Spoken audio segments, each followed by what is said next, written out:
Hi hello. ദേ അപ്പം ഇന്നലെ കാശാമ്പൂരെ കാണാൻ വേണ്ടിയിട്ട് കാശാമ്പൂൻ്റെ മാമനും അമ്മമ്മയും കൂടെ വന്നിട്ടുണ്ടായിരുന്നു. അപ്പോൾ ദേ മാമനെ കണ്ട വഴി കാശാമ്പൂ മാമൻ്റെ കൈ ചാടിപ്പോയിരിക്കണ ഇതാണ്. അമ്മമ്മേനെ കണ്ടിട്ട് പുള്ളി മൈൻഡ് പോലും ചെയ്യണില്ല. ചെറുതായിട്ട് ചിരിക്കുകയൊക്കെ ചെയ്തെങ്കിലും പിന്നെ പുള്ളി കയ്യിലോട്ട് പോയില്ല. മാമനെ കെട്ടിപ്പിടിച്ച് പറ്റി പിടിച്ച് ഇങ്ങനെ ഇരിക്കുക.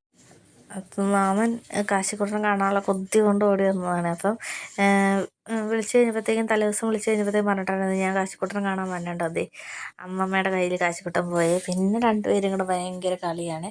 അപ്പോഴത്തേക്കുമാണ് പറഞ്ഞത് ഇങ്ങനെ പാർക്കിൽ പോകാം, വേഗം റെഡി ആയിക്കോളാം. അപ്പോൾ കേട്ട വഴി തന്നെ ഞാനും കാശിക്കുട്ടനും ഇങ്ങോട്ട് റെഡിയായി. അപ്പോൾ കാശിക്കുട്ടനെ വേഗം തന്നെ കുറുക്ക് കൊടുത്ത് കുളിപ്പിച്ച് റെഡിയാക്കി മാമൻ്റെ കൈ കൊടുത്തായിരുന്നു. അപ്പം ആ സമയം കൊണ്ട് ഞാനും റെഡിയായി. ഞാനും അമ്മയും കൂടെ പുറകെ വന്നു. അപ്പം മാമനും മോനും കൂടെ ആദ്യം ഫ്രണ്ടിൽ പോയി കാറൊക്കെ എടുത്ത് റെഡിയായിട്ട് നിൽക്കുവാണ്. അപ്പം കാശിക്കുട്ടന് വണ്ടിയൊക്കെ കണ്ട് ഭയങ്കര സന്തോഷമാണ്. വണ്ടി എന്ന് പറഞ്ഞിട്ടുണ്ടെങ്കിൽ പുള്ളിക്ക് ഭയങ്കര എന്താ പറയുക, ഭയങ്കര ക്രേസ് ചെയ്യും. ഇപ്പോൾ ഏത് വണ്ടിയാണെങ്കിലും ആക്റ്റീവയാണെങ്കിലും അച്ഛയൊക്കെ ജോലി കഴിഞ്ഞ് വന്നു കഴിഞ്ഞിട്ടുണ്ടെങ്കിൽ അച്ഛയും കൊച്ചച്ഛയും വന്നു കഴിഞ്ഞാൽ പിന്നെ വണ്ടി കയറാനായിട്ട് ഒരു കരച്ചിൽ തന്നെയാണ്. അപ്പോൾ മാമൻ്റെ കൂടെ വണ്ടി കയറി ഫ്രണ്ടിലിരുന്നിട്ട് പുള്ളി ഇറങ്ങി പോരൂലേ.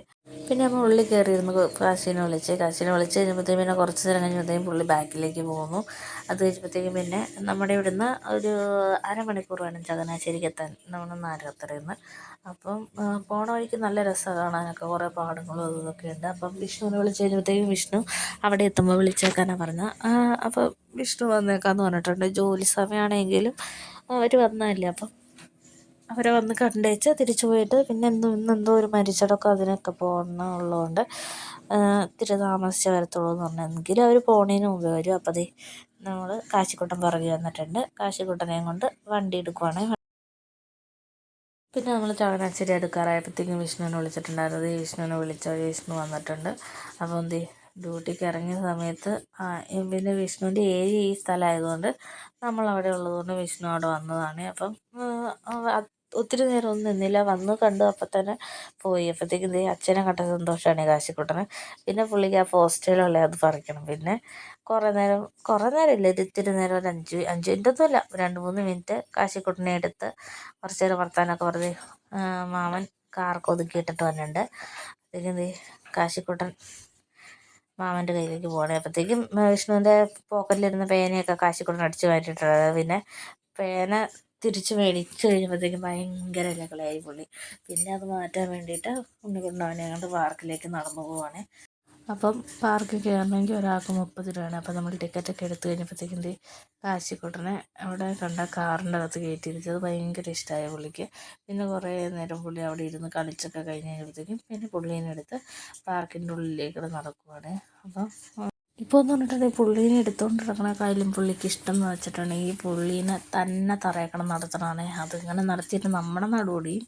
എങ്കിലും കുറച്ച് നേരം പുള്ളീനെ അതിലേക്ക് നടത്തി. പിന്നെ അപ്പുറത്തെ സെക്ഷനിലേക്ക് നമ്മൾ നടക്കുവാണ്. അവിടെ എന്ന് പറഞ്ഞിട്ടുണ്ടെങ്കിൽ കയറി ചെല്ലുമ്പോഴത്തേക്ക് ഇവിടെ നിന്ന് കയറി ചെല്ലുമ്പോഴത്തേക്ക് പിന്നെ ബോട്ടിങ്ങിൻ്റെ ഉണ്ട്. ബോട്ടിങ്ങിൻ്റെ എൻട്രി ഫീ 100 രൂപയാണ്. പിന്നെ കാശി ചെറുതായതുകൊണ്ട് ബോട്ടിങ്ങിന് കയറ്റണ്ടെന്ന് പറഞ്ഞതുകൊണ്ട് നമ്മളതിനൊന്നും നിന്നില്ല. പിന്നെ അതിലൂടെ കുറേ നേരം നടന്ന് മാമനവനെ അവിടെയുള്ളൊരു ഊഞ്ഞാലയിലൊക്കെ കയറ്റി കഴിഞ്ഞപ്പോഴത്തേക്കും വെള്ളം കണ്ടപ്പോൾ പുള്ളിക്ക് ഭയങ്കര ഇതായി. അപ്പോൾ അവിടെ കൊണ്ടുപോയി കാണിച്ച് ഇങ്ങനെ അത് കഴിഞ്ഞപ്പോഴത്തേക്കും ഉണ്ണിക്കുട്ടൻ കാശിനെ അമ്മയുടെ കയ്യിലേക്ക് കൊടുത്ത്. അപ്പോൾ കൊടുത്തു കഴിഞ്ഞപ്പോഴത്തേക്കും അവിടെ ഈ തവള പോലെയുള്ള എന്തൊക്കെയോ സാധനങ്ങൾ കുറേ അതിൻ്റെയൊക്കെ പൊക്കത്ത് കയറ്റിയിരുത്തി പുള്ളീനെ അങ്ങോട്ടും ഇങ്ങോട്ടൊക്കെ ആട്ടി ഇറക്കിയൊക്കെ കഴിഞ്ഞത് പുള്ളിക്ക് ഭയങ്കര സന്തോഷമാണ് അങ്ങനെയൊക്കെ കയറ്റിയിരുത്തുന്നത്. അതാണെങ്കിൽ പുള്ളിക്ക് ഇഷ്ടപ്പെടുകയും ചെയ്തു. അപ്പം ആ സമയത്ത് മാമ മൊബൈൽ നോക്കിയിരിക്കുകയാണ്. പിന്നെ അമ്മ കാശിക്കുട്ടനെ കൊണ്ട് അതിലുള്ള എല്ലായിടവും ചുറ്റി നടക്കും. ഒരു കളി തുടങ്ങി. അപ്പോൾ കാശിക്കുട്ടൻ ചിരി തുടങ്ങിയിട്ടുണ്ട്. കാശിക്കുട്ടൻ അങ്ങനെയൊക്കെ കളിപ്പിക്കണമൊക്കെ ഭയങ്കര വലിയ കാര്യമാണ്. അപ്പോൾ കുറച്ച് നേരം അവിടെയൊക്കെ ഇരുത്തി കളിപ്പിച്ചൊക്കെ കഴിഞ്ഞത് ഇപ്പുറത്തെ സെക്ഷനിലേക്ക് കൊണ്ടുപോകും. അവിടെ ചെറിയ പിള്ളേരൊക്കെ ഒരു 5-8-10 പേരൊക്കെ ഉണ്ടായിരുന്നു. അപ്പം അവരെയൊക്കെ നോക്കി കാശിക്കുട്ടൻ അവർ ചെയ്യണമൊക്കെ നോക്കി ഇങ്ങനെ ഇരിക്കുമായിരുന്നു. അപ്പോൾ അവിടെ ഒരു മിക്കി മൗസ് പോലത്തെ ഒരു സാധനം ഉണ്ടായിരുന്നു. അതിൻ്റെ പൊക്കത്തൊക്കെ കൊണ്ട് ഇരുത്തി കഴിഞ്ഞപ്പോഴത്തേക്ക് പുള്ളി കുറേ നേരം അതിൻ്റെ പൊക്കത്തൊക്കെ ഇരുന്ന് കളിച്ച് കുഞ്ഞു പിള്ളേരൊക്കെ എന്നാ ചെയ്യണേന്ന് അങ്ങോട്ടും ഇങ്ങോട്ടൊക്കെ നോക്കി ഒക്കെയാണ് കാശിക്കുട്ടൻ നടന്നത്. അപ്പോൾ അവിടെ കണ്ടൊരു ചെറിയ മിക്കി മൗസ് ഒരു പുഴു പോലത്തെ സാധനത്തിൻ്റെ പൊക്കത്ത് കുറച്ച് നേരം പുള്ളീനെ ഇരുത്തിയത് ഭയങ്കര ഇഷ്ടമായി. കുറച്ച് നേരം അതിൻ്റെ പൊക്കത്ത് പിടിച്ചും കളിച്ചൊക്കെ പുള്ളി ഇരുന്ന് അതേൽ ആട്ടിക്കൊടുത്തപ്പോൾ പിടിച്ചുകൊണ്ടിരിപ്പുണ്ട്.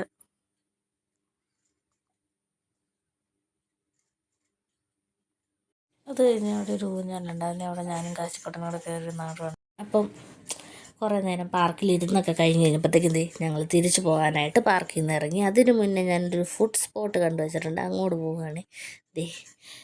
ചങ്ങനാശ്ശേരി KSRTC ബസ് സ്റ്റാൻഡിന് ഓപ്പോസിറ്റുള്ള മെറീന ഫാമിലി റെസ്റ്റോറൻറ്റ്. ഇവിടുത്തെ കൈത്തി ബിരിയാണി കൈതി ബിരിയാണി കഴിക്കാൻ വേണ്ടിയിട്ടാണ് ഞാൻ വന്നത്. പക്ഷേ ഞാൻ അവിടെ ചെന്ന് കഴിഞ്ഞപ്പോഴത്തേക്കും എൻ്റെ ഇത് മാറി. ഞാൻ ചട്ടിച്ചോറ് ഓർഡർ ചെയ്തു. റീൽസിലൊക്കെ കണ്ടിട്ടുണ്ടെങ്കിലും അതെന്നാ സംഭവം എന്നറിയാൻ വേണ്ടിയിട്ട് ഞാനത് വലിയ കാര്യത്തിൽ ഓർഡർ ചെയ്തതാണ്. പക്ഷേ കിട്ടിയ ആക്രാന്തത്തിൽ മൊത്തം തിന്നുമെന്നുള്ളതുണ്ടായിരുന്നെങ്കിലും പക്ഷേ ചോറിൻ്റെ ഒരു പകുതി പോലും ആയില്ല. അതിന് മുന്നേ എൻ്റെ വയറ് ഫുള്ളായി. ഞാൻ സുല്ലിട്ട് പോയി.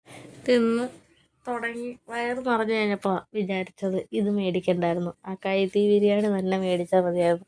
ചട്ടിച്ചോറ് നമ്മുടെ വീട്ടിലാണെങ്കിലും ഒരു ചട്ടി എടുത്ത് അതിൻ്റെ അകത്ത് കുറച്ച് ചോറും കറി ഇട്ടാൽ ചട്ടിച്ചോറാകുമല്ലോ എന്ന്. പിന്നെ പറഞ്ഞിട്ട് കാര്യമില്ലല്ലോ. അത് കഴിഞ്ഞപ്പോഴത്തേക്കും വിഷ്ണുവിനെ ഉണ്ണിക്കുട്ടൻ വിളിച്ചിട്ടുണ്ടായിരുന്നേ. അപ്പം വിഷ്ണുവിനോട് ബിരിയാണി കഴിക്കാൻ പറഞ്ഞ് ബിരിയാണി ഓർഡർ ചെയ്ത് കഴിഞ്ഞപ്പോഴത്തേക്കും ഞാൻ ഫുഡ് വേസ്റ്റ് ചെയ്യണം കണ്ട് വിഷ്ണു എന്നെ പൂരം ചീത്ത പറഞ്ഞിട്ട് ആ ബിരിയാണി ക്യാൻസൽ ചെയ്ത് വിഷ്ണു ആ ചട്ടിച്ചോറ് ഫിനിഷ് ചെയ്തു. എന്ത് ചെയ്യാം, എനിക്ക് കയറുമില്ലെങ്കിൽ പിന്നെ ഞാൻ എന്ത് ചെയ്യും?